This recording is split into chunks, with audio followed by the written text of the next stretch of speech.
The notification chimed while I was stuck in dead-stop traffic on I-25, with the scorching midday sun burning my eyes through the windshield. Sitting on the passenger seat next to me was a cute, brightly wrapped gift bag. Inside rested a pair of shell earrings, exquisite silver work with delicate mother-of-pearl cowries. I had chosen them specifically for my mother to wear on our family cruise. They seemed tailor-made for standing on the deck, catching the salty ocean breeze. I was literally picturing it in my mind. How she would smile warmly, adjust an earring, and maybe, for the first time ever, admit that I actually had great taste. The phone on the dashboard buzzed briefly. I glanced down, expecting a calendar reminder or a text from a friend. It was my mom. I instinctively smiled before I even opened the chat, and then I read, "You're not going. Dad wants it to be just family." That was the whole text. 7 words. No attempt to apologize, not a single explanation, just a cold, ruthless brush-off. The smile instantly evaporated from my face. The air was knocked right out of my lungs.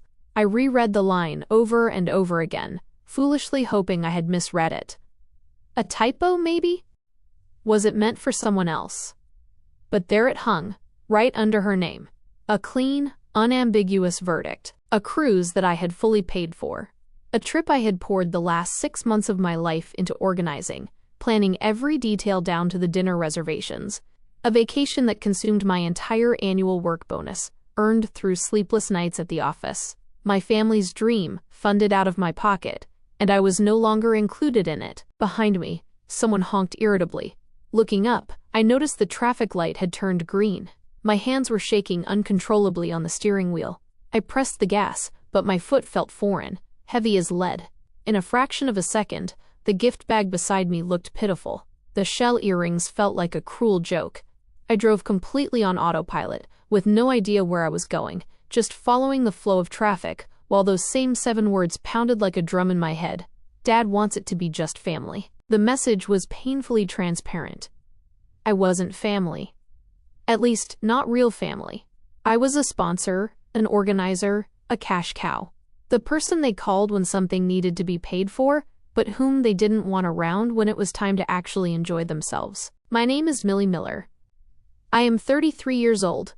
I live in my own apartment in Denver, which I bought entirely on my own. My whole life, all I ever did was try to be the ideal daughter, the dutiful sister, and just a good person. I believed that being good meant being generous. I believed that love was proven through actions, support, and constant sacrifice. But sitting in that car, staring blankly at the screen, I finally understood. It was never love. It was a mundane business transaction, and it was officially over. They got everything they wanted. They didn't need me anymore. Right then, the fog I had lived in for 3 decades began to clear. It hit me. My parents had never seen me as a loved daughter. I was a resource. Their emergency fund, their insurance policy, their free pass to a luxurious life. And now that the ticket had been punched, my presence was redundant.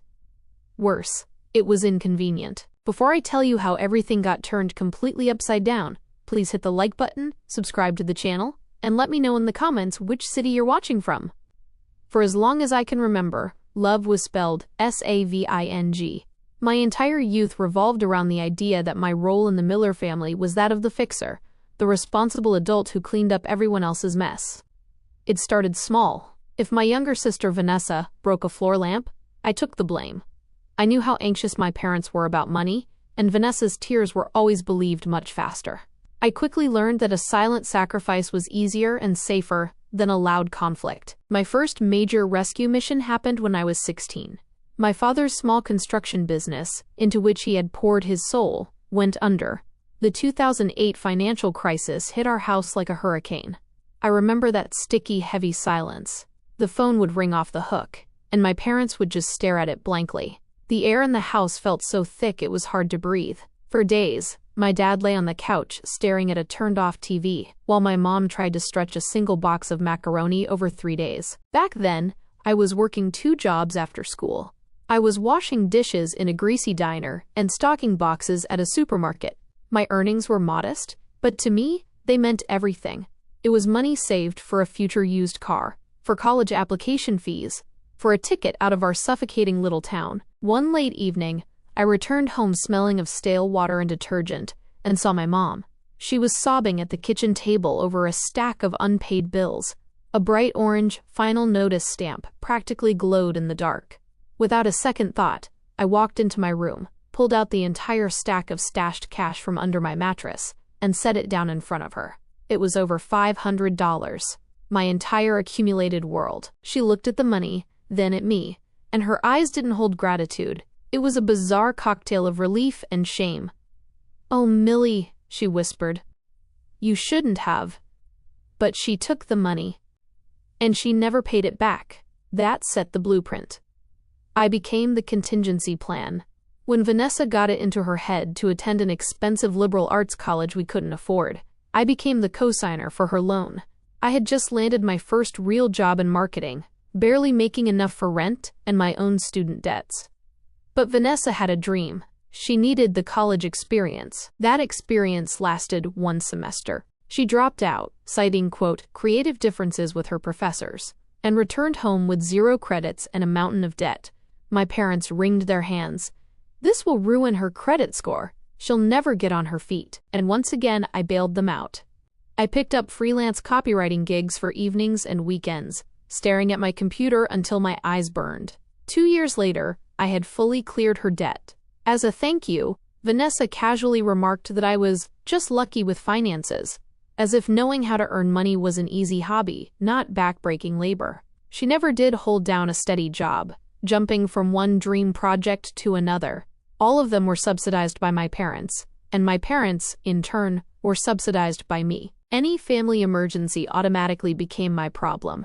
Every unexpected bill landed on my desk, and every time I helped, a quiet thank you was immediately followed by a fresh favor. They didn't call me Millie. They called me our responsible one. For years, I wore that title like a badge of honor. I thought it meant they trusted me, that they saw strength in me. I failed to realize that responsible in their language simply meant convenient. I was the family ATM, and the PIN code to it was guilt. After college, I worked relentlessly.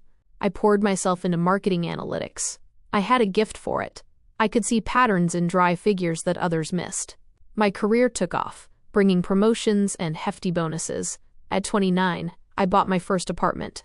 I built up savings and a retirement account. I built the kind of life my parents could only dream of, sincerely believing they would be proud. Instead, my success infuriated them. My stability quietly highlighted their own failures, brewing a subtle resentment toward me. At Sunday dinners, my mom would look around my clean, modern apartment and drop comments like, "Money changes people, Millie. Makes them cold." My dad would nod in agreement. "Don't forget where you came from." I didn't forget. That was the problem. I remembered my mom's face at that kitchen table. I remembered the dead silence and my dad on the couch.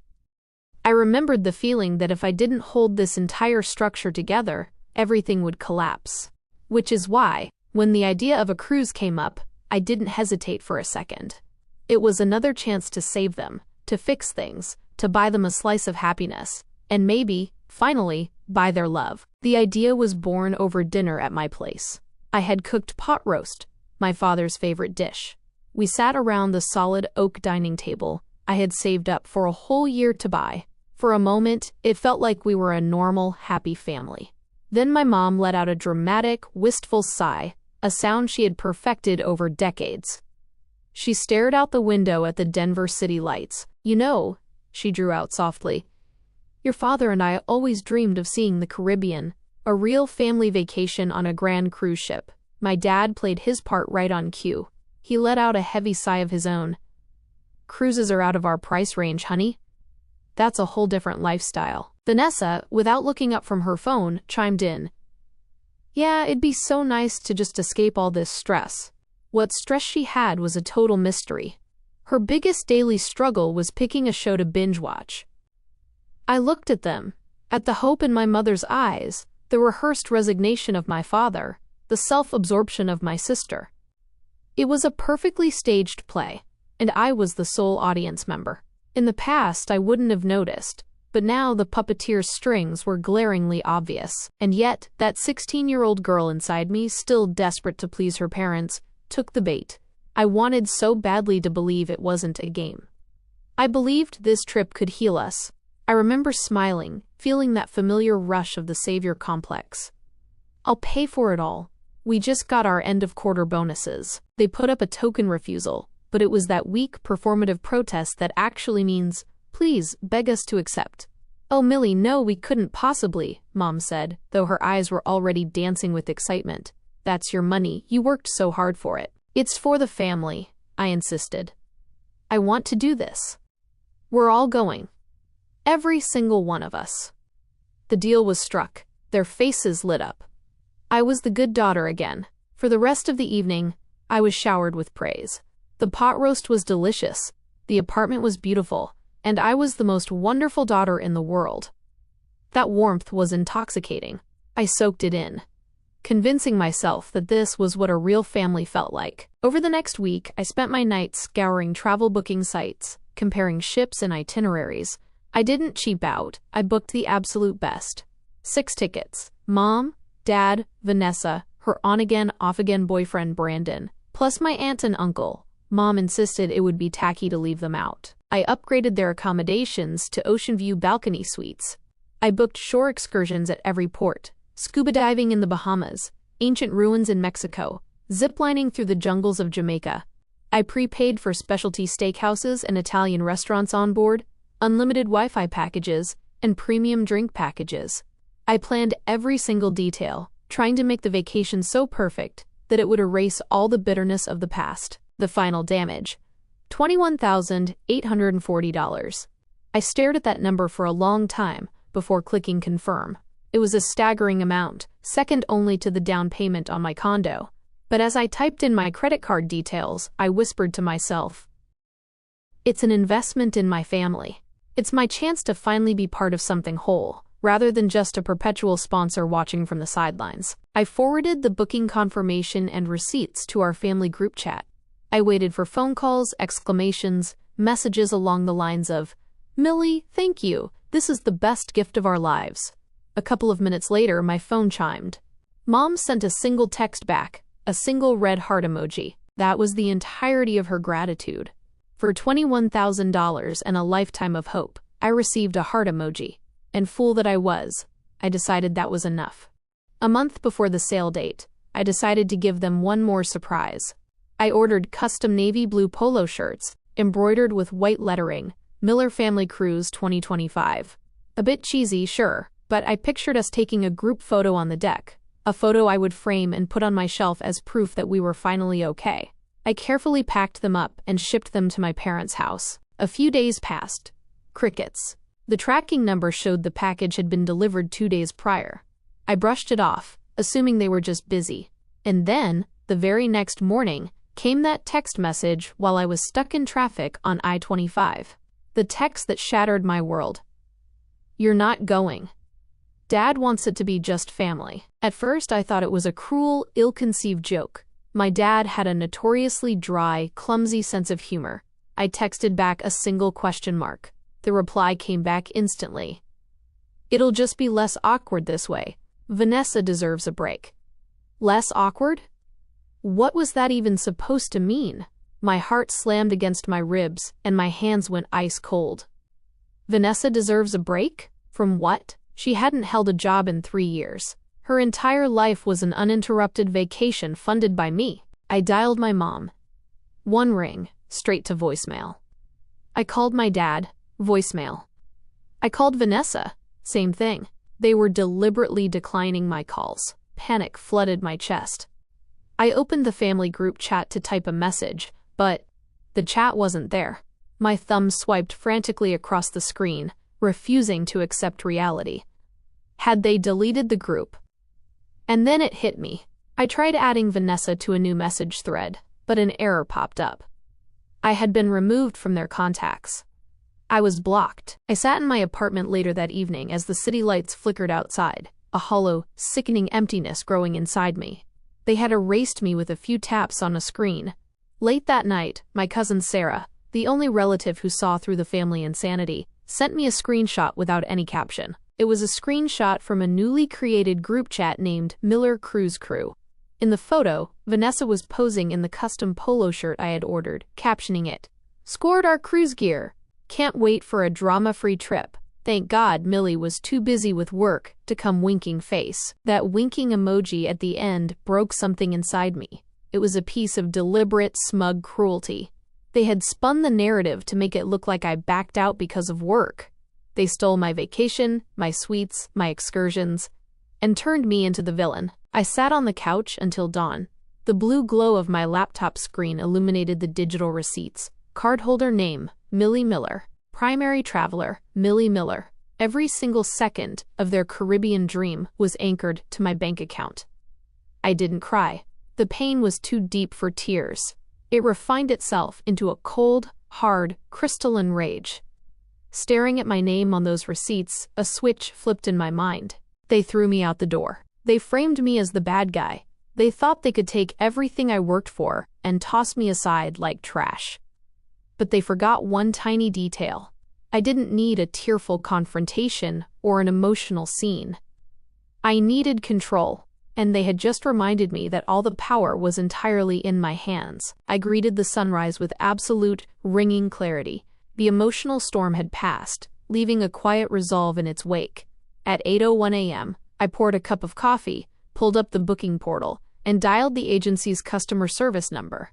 Oceanic Getaways, this is Brenda speaking. How can I assist you today? My voice sounded entirely composed, polite, and smooth.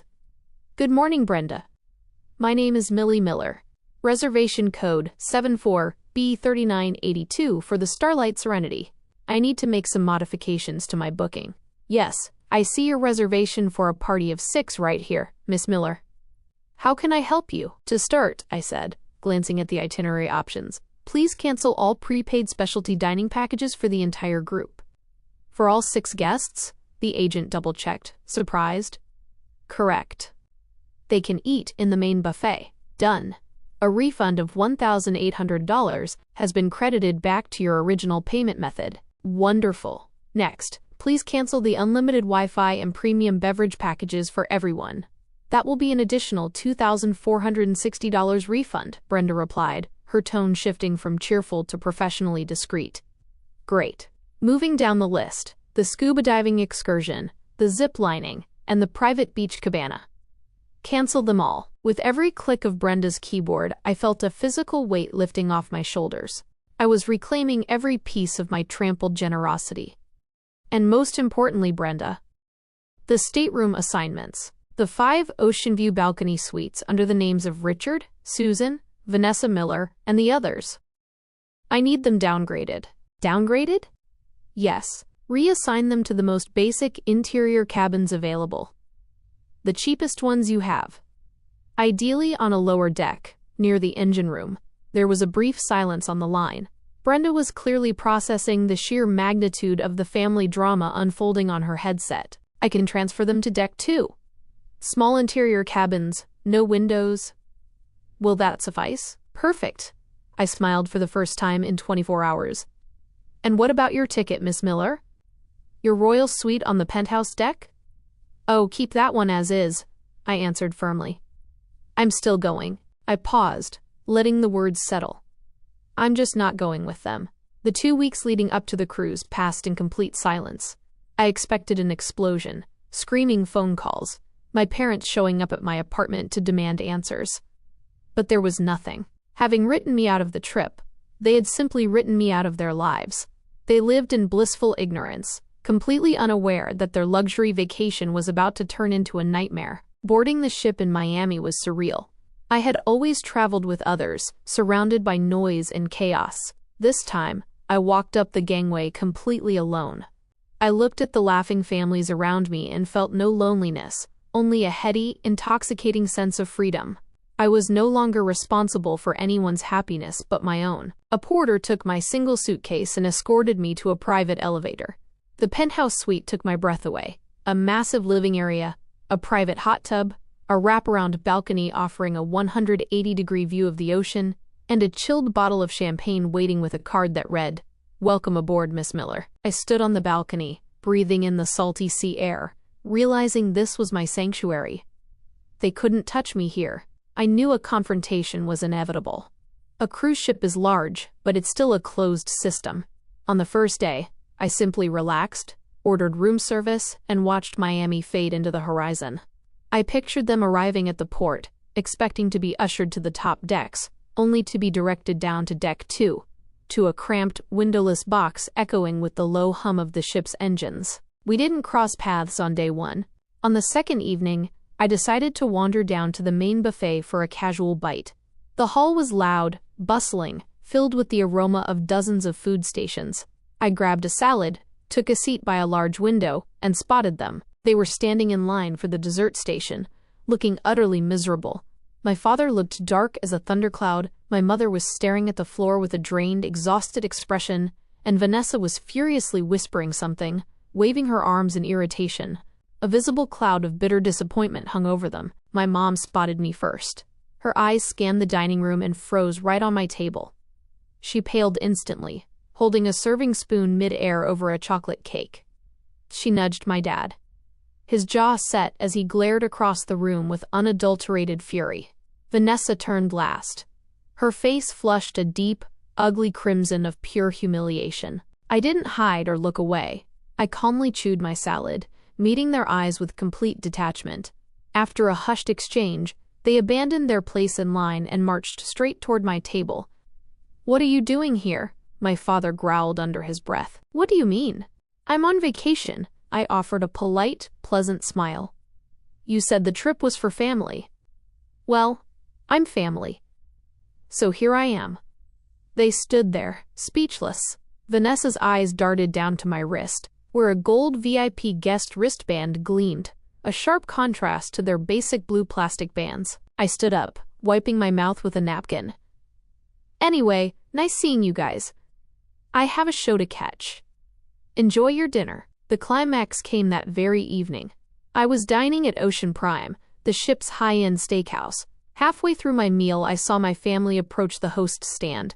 They had dressed up in an attempt to salvage what was left of their evening, my dad in a jacket, Vanessa in a dress she likely bought on credit. "Reservation for Miller, party of 6, my dad muttered to the hostess. The hostess tapped her screen.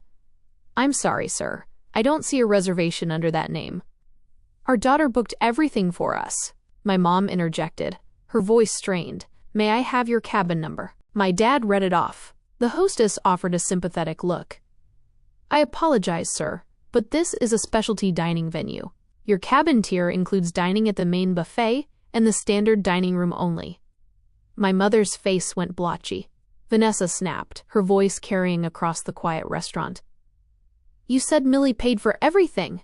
You said it was all-inclusive." Heads began to turn. They stood there for another agonizing minute, burning with embarrassment, before slinking away. Marco, my waiter, had observed the entire scene. He leaned in slightly and whispered, "Your relatives just asked if Miss Miller from the penthouse would be willing to cover their specialty dining package." I looked at him, remembering all the years I had funded their lives, and quietly replied, "No, I don't think she would. They'll manage." Marco gave a subtle, knowing nod. "An excellent choice, Miss Miller." On the third day, they cornered me in the Serenity deck, the adults-only quiet pool area. I was lounging on a daybed with a book when 3 shadows fell over me, blocking the sun. They didn't make a scene. They stood over me like a tribunal, preparing to read a sentence. My mother crossed her arms, her hands trembling. "How could you do this to us, Millie?" I slowly placed a bookmark between the pages, took a sip of my iced tea and looked up at them. "I'm not sure what you mean." "Don't play dumb," Vanessa hissed. "You canceled our suites. You canceled our dinners. You made us a laughingstock in front of the whole ship. Everyone is looking at us," my mom added, tears of self-pity brimming in her eyes. "With these blue wristbands, we look like cheapskates." And there it was. The absolute core of it all. They weren't upset that they had betrayed me. They weren't remorseful for breaking my heart. They were furious that their pride was wounded.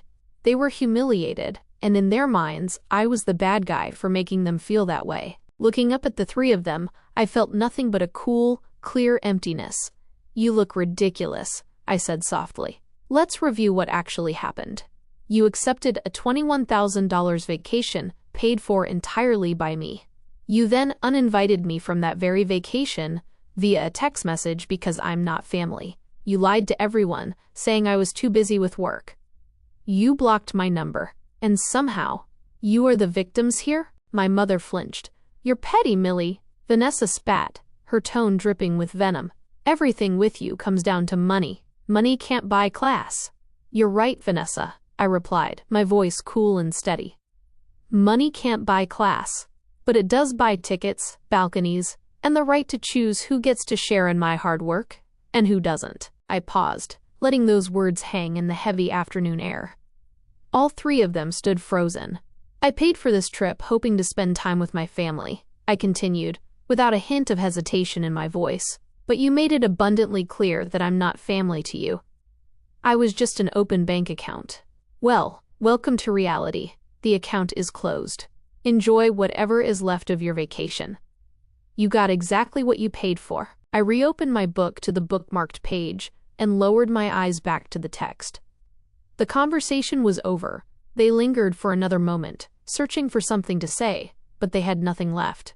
Finally, my father grabbed my mother's arm, and the three of them turned and walked away, shrinking under the quiet stares of the surrounding guests. The rest of the cruise was blissfully peaceful.